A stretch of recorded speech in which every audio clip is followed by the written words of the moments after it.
Buenos días o noches, donde quiera que se encuentren. Welcome to Bailando con los Espíritus. This new channel is where we'll be talking about scary stories in Mexico, in mi rancho, and here in California where I reside now. Thank you once again for joining me today. I'm super excited to start this new YouTube channel and to share with you guys my own experiences and, you know, some of the stories that I learned or heard growing up. I am your host, La Bruja Mayor, and for today's episode, this first episode, I have my friend here, Freddy. Hey everyone, thank you for having me. I'm excited to be a part of the very first episode of this podcast. Thank you for joining us. So for today, I actually want to start off with, giving you a little background of where everything takes place. This is a personal experience, so I'm pretty excited to, get to tell it out loud now. So I am originally from Guanajuato, in Mexico, and we pretty much grew up in a rancho where we would always, talk about a lot of stories, ya que sea del diablo o que sea de las brujas o de los duendes, there was always something to tell.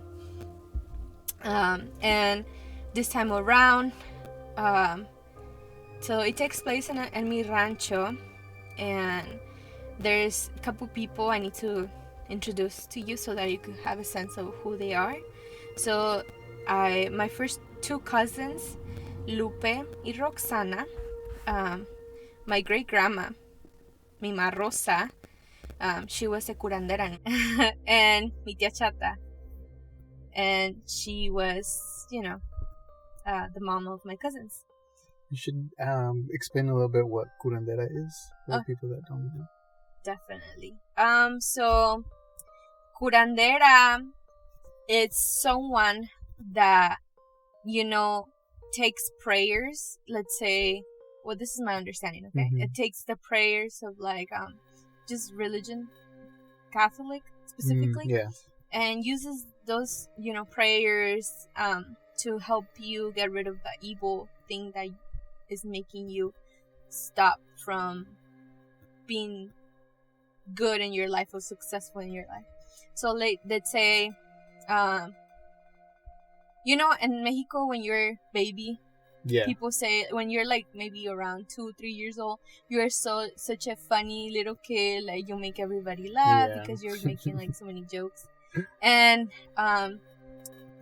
you're not supposed to be laughing, when the little kids, because si te ríes mucho, then they have le vas a, ¿cómo le dicen? Le vas a hacer el mal. So you're not supposed to laugh a lot. Wow, yeah, that's interesting. I know, right? What? So you will bring your kids, si se rieron mucho de tu bebé, you will bring the kid to my great grandma para que lo curara de espanto, or para que lo curara de que se le fuera la maldad. Mm-hmm. And she would do a lot of prayers. She had her own little altars. Yeah. Tenía muchos imágenes, de la Virgen, flores. She was best friends with the priest, and she will make sure that he would come and bendiciera todo el lugar and everything. So it was really nice. Okay. Yeah. Anyways, starting the story. Okay, so during this time I was living with my cousins and with my tia, porque my parents allowed me to stay with them for a little bit. And my prima Lupe, she was around 15, 16 years old. So she started going to La Preparatoria, or high school, with her. And for that, because we live in a rancho, she had to take the bus so that she could go to the Preparatoria in the bigger town, I guess. Mm-hmm. How far was it away from you? It was around 45 to an hour. Okay. Yeah, so it's pretty a big trip. Yeah, from your rancho to the city part. Yeah, so she had to pretty much catch up the bus en las mañanas to go to her her school. Yeah. Y si se le iba el bus, pues ya. Since she would miss it. And Yeah. she would miss school, no? Yeah. Yeah. So she had to like wake up so early to catch the bus and like go. Yeah, those sacrifices. Yeah. Oh my god. And that's a good thing. It's a good thing that I'm telling you this right now because the story involves waking up in the morning too. Oh, dear. So yeah, so she would go, and one of the things I noticed, first of all, that in the big town, this big town, there was a lot of people that were very open about worshiping the devil and playing the Ouija board and like playing this other different games. Mm-hmm. And by the way, I'll be talking about other small stories that involve different types of games in my future episodes. So yeah, I'm excited for those as well. Yeah. So sometimes, you know, in the town they would have like little puestos de libros, and you would go in there and you could find libros de brujería, like, you know, anything that you wanted pretty much.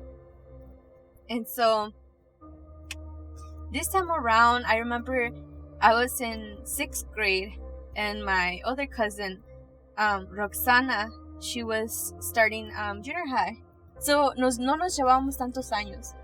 Okay. Like 1 or 2 years apart. And one day my cousin Lupe came to the house, and she said that something was following her. She said, I feel like someone is following me. Mm-hmm. I feel a presence, she says. And every single time I turn around, there's nothing. There's no one. And you know, Roxana and I, we were like, oh, okay, like, yeah, we don't know what to do with this information. You know, I don't know how to help you. Or anything. Do an exorcism on her. We were just like pretty much scared too. So, that first night, you know, that day that she told us that, she, like, we went to sleep, and my cousins Lupe and Roxana would share a bed in the same room, and I had my own bed, like, across from them. Yeah. And so that night, my cousin Lupe woke up, or not even, she wasn't awake, but she was talking, and she was cussing, and she was, you know, kind of like pointing at something, and she would say like a bunch of stuff, like she would use really, you know, swearing a lot. Mm-hmm. Damn. And well, Roxana is right next to her. She's like, "What the heck? Yeah. What's going on?" I bet she just woke up like pretty scared and yeah, things like that. Oh. Yes. And so then, you know, I woke up too because I'm like, oh, alguien está aquí adentro, like someone's trying to rob us or something. So then Roxana and I, we were trying to wake up Lupe, because we were like, oh my god, like, what's going on? Like, are you okay? You know, what should we do to help you out? And she woke up crying. She was sweating. Damn. She started crying, and she said, I need to tell you the truth. And I still think that what she told us was not the full truth. Just part of the truth? It's just probably part of the truth, because she said, oh, I saw someone play the Ouija board. Does that affect you if you see someone play the Ouija board? Well, this is where yeah. we're not sure, and we're like assuming things, you know? Yeah, I'm pretty sure she played it. Yeah. I'm pretty sure she played it. I want to say that she did, but I don't know. So then, you know, as the days progress after that day, like, little things started happening in the room. And let me first tell you, that house, it is constructed super weirdly. So the house is divided in the middle, so there's a big wall in the middle. Okay. And you know, in half of the house there's 2 rooms and the restroom, and the other half there's 3 rooms. And to go to the restroom, you have to come all the way outside, and then, like, you know, go through the other entrance, and then go to the restroom. Damn, that's a process. Yeah. That, but you have to go Yeah. outside. Yeah. Yeah. Oh, well, a lot of places like that in Mexico had like bathrooms outside, no? No, this one was a modern house. Okay. Yeah. Yeah, there was toilets and there was everything. No, yeah, but like I was like a lot of places have like bathrooms outside because I remember my mom would tell me that. Too. Yeah, just imagine that. Oh my god. Anyway, in the dark too. Yeah. So, so things started happening, and well, my tia would stay in the other side, of the house, and Roxana, Lupe, I, and one of my guys' cousins would stay in the other side of the house. Mm-hmm. So we were pretty much taking care of ourselves, and my tia was in the other side with my other cousin, and it was only us. And so things started happening, like we could hear someone on the top of on the roof, like stepping. We would hear like steps on top of the roof. Mm-hmm. And just for anyone that hasn't gone to Mexico, and Mexico, the roofs are like plain, like just straight. They're not pointing. Yeah. You know what I'm talking about? Yeah, I know what you're talking about. Just, yeah. So the stepping we could hear it so close to us, like. Damn, and so clear, I bet too. No. Yeah, and at one point, because no one was staying in the other one of the rooms, so at one point we could hear like the steps in that other room. What? Yeah. What the heck? And we were so scared. Oh, for a moment, we were like, maybe someone is trying to get in. Mm-hmm. Because from the thing that our cousin, or my cousin Lupe told us, was that she saw someone play the Ouija, but there was a presence, there was something there, Yeah, there was already like some sort of spirit like following her. Yeah. So we didn't want to fall for it. I guess we didn't want to be like, oh, it's this. It's right? Something that we thought it was like a physical person, like trying to get into the room. Mm-hmm. So, oh my god, we were just we were children, and we brought a bunch of stuff to like protect ourselves. Like we brought knives, kitchen knives, and then we brought bats and stuff, and we were like ready. It's because the stepping was like so close to our ears. Yeah. It was like someone was just like walking right there, So we were pretty scared. And then, one time in a rancho, you have parties, all the way to 3-4 in the morning, and everybody's awake. And you start going to the parties like at 12. Even at 10 years old, you're already going to parties. Okay? It's just a tradition over there. So, at a very young age, we were already going to parties. Mm-hmm. And my tia, I don't even know what was going on. I don't know why my tia never went for us, but we would come like at 2 in the morning to the house. What the heck? So this time around, we came really late. I want to say it was like 2-3 in the morning. And they're in that house where we lived, daba hacia el cerro. And so let me tell you what a cerro is. So a cerro is like there's no houses. There's like fields. There's huizaches, like trees that have like spikes and stuff like that. There's literally nothing. You look that way in the night, and all you see is like pure darkness. You won't see anything else. That for us is a cerro. Mm-hmm. So that house daba hacia el cerro. Mm-hmm. So the back of the house, if you went outside, in the night you will see just darkness, or in the day you will see just fields, nothing, no bad, nothing. And so this time that we came so late to the house, my cousin Lupe was taking off her eyelashes and her makeup and everything, and her mirror, through the mirror she could see the window that was right next to her, like for our room had a Yeah. window. Yeah. And the window daba hacia el cerro. So there was just pure blackness. Pitch darkness. Dark. Nothing. And so when she was looking at herself in the mirror, she saw someone in the window. What the heck? Watching her. Yeah, so like there was someone in the window looking at her. Yeah. And so she got so paranoid. So like she was just like, scared. It was super scared. Yeah. And she started crying, and we were in there, Roxana and I, we were outside. And we come inside and we're like, what's going on? And she's like, there's someone outside. There's someone outside. I saw them. And again, we were children. So Roxana and I, we went outside. We got our dogs. We had like 4 dogs. Yeah. So she had like 2 and I had 2. Dogs and everything. And we were like, we're going to go in the back.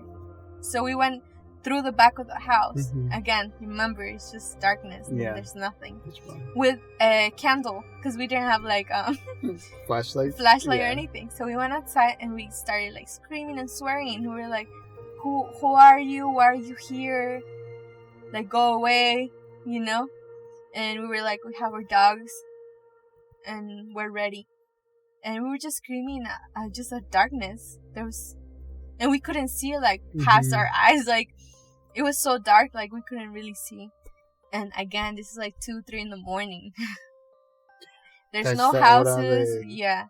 There's no houses. There's nothing. Just us with the dogs outside. Damn. Yeah. I don't know. I always hated like being in the dark, like not being able to see further ahead of me. Yeah. But it's because we saw that, Lupe was so in distress. We were like, oh my God. Like, yeah. What else happens? Because in the beginning, she couldn't even speak. In the beginning, she was just like, she was frozen. And we started like asking her, like, what's going on? And yeah, so that was pretty scary.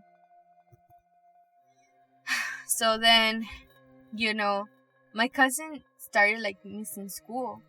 Because how my tia would wake her up was like knocking on the wall at 6 a.m. So imagine, we were already so scared. So my tia would be knocking on the wall to wake up my cousin. And she would do the wall because my tia was just being lazy. She didn't want to go all the way. Just go around. And actually wake her up. The alarm was knocking on the wall. And yeah, so she didn't even want to go to school no more. Well, everything happened there, I guess. Yeah. So then, fast forward to maybe 2 weeks after the first day that she told us that she had seen someone play the Ouija board. I was alone in the house, and my tia had a custom to like go to the street and just like comadrear, just be talking to someone. Yeah. And my cousins, because they were like their teenager years, like it was time for them to find a boyfriend, so they would also like get ready and go. And this time around they were like, oh, you want to come with us just to circle around the church, I guess, to find someone? I don't know. Now I'm like, no, it's cool. I told them I'm just gonna stay here, like I just want peace and quiet, I guess. And even though a lot of things happened, like to me, I was still like okay being in the house, and all the lights were on, and the music was so loud because my guy cousin, he was just crazy. Blasting the music. Yeah, so for me, I was like, oh, my cousin is here, like it's fine, I'm not alone. So the music was like a todo lo que daba. All the lights were on, so I'm like, oh, I'm cool, my tia's here, my cousin is here, like, you girls go, I'm fine. So I was laying down in my bed, and I was facing the window. And again, it was like maybe 8 or 9. That's the same window that the guy appeared now? Yeah. Yes. Okay. I was facing that window. Wow. Yeah. And I saw something. I still No way. I can't process it correctly. I feel like I don't know what it was. I just don't know what it was. What? I saw something like passing through the window. It was like a shadow. And I got so scared. I mean, if I got scared to the point that I ran like screaming for someone, like, you know, that says a lot. So I went looking for my cousin, nada. I went looking for my tia, nada. So then I just ran, left everything how it was. I just ran to the street looking for my cousins, my girl cousins, Lupe and Roxana. Yeah. I was just looking for them, and I was so like, I was shocked to what I had seen. And you know, de por sí, they say many things about my tia's house, que se parece muchas cosas.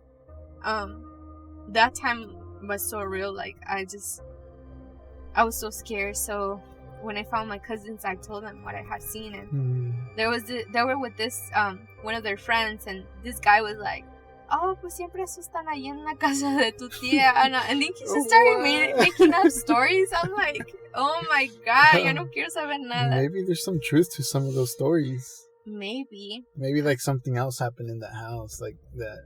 I guess you guys just don't know. That's true.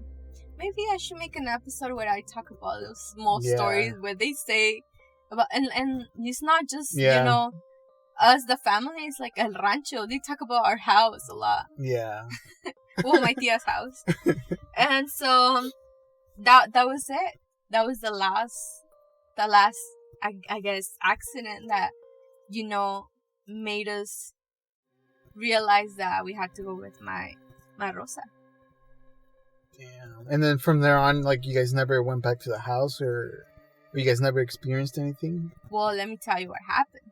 Oh. So we went with my Rosa, and we finally confessed what we had gone through. And she said, "I knew it. I was waiting for you guys." And I'm like, how does she even know? I mean, no one didn't tell anyone. Not even my tia. So, like, how would my grandma know? She said that she saw someone following us. What the heck? She said, "I was expecting you because I see someone following you." What? For my great-grandma to say that. Oh my god, really? Yeah. So, damn. she first of all nos regañó because she was like, oh my god. But you guys had nothing to do with it, though. Well, the thing is that mi prima Lupe was the one at fault. Right? So, nos estaba regañando las tres. First of all, for not going to her. Like right away. Yeah. So she started like rezándonos, curándonos de espanto, because we were like so scared. We didn't want to go back to my tia's house. And so she told us, she said, quemen todo lo que tenga negro, like anything black clothing, like no se lo pongan for a while.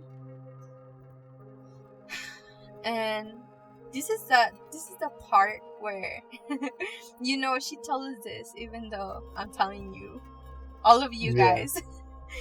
She said not to say it anymore. The story, to not say it. I'm over here telling you. You're over here telling us? Oh no. Yeah. No. I mean, I still don't. I mean, I was a child, like. Yeah. And you know, even to this point, I find it so hard to believe it, even though I went through the experience. Like, it's just so hard to go back and like think about all of those things that happened to us, because they were just out of, you know, our normal routine of going to school and then coming and playing, or like doing our chores. Like, it's kind of like unexpected. Yeah, and it was like happened. everything was like maybe within just 3 weeks to a month. Yeah. So it was pretty interesting that all of these things, I went through them, and I still find it hard to still believe that all of these things happened to me and my cousins. I still can't get over the fact that your grandma said not to tell anybody. Yeah. And now I feel like it's here. This year, I Nah, have never told or talked to my cousins or my tia about this no more. It's just kind of like a thing in the past. Yeah. Like, we don't talk about this. We have not talked about this since that day. Well, this is pretty scary. Yeah, it is. Yeah. And I bet it was a lot worse, like, actually living and, like, seeing all that. Well, just imagine happen. that night that I told you that my cousin would wake up swearing.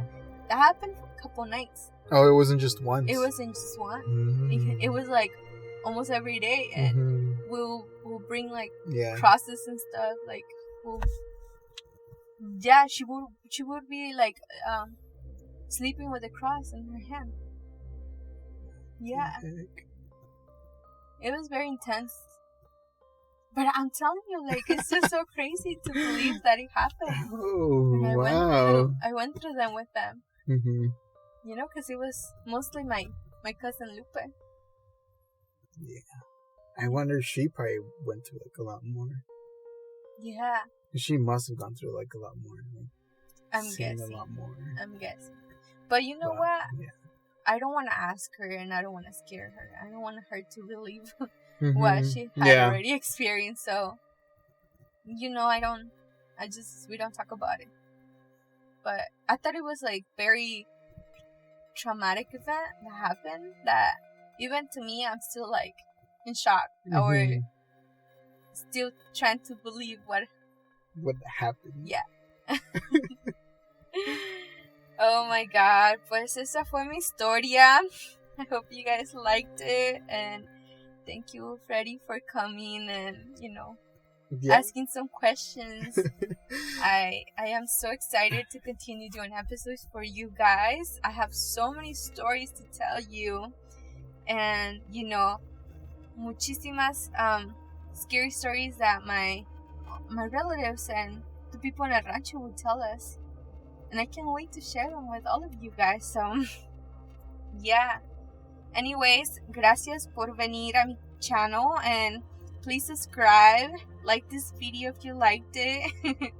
And, yeah. Share it. And also comment. And, yeah. We're excited. Thank you so much. And see you in the next one.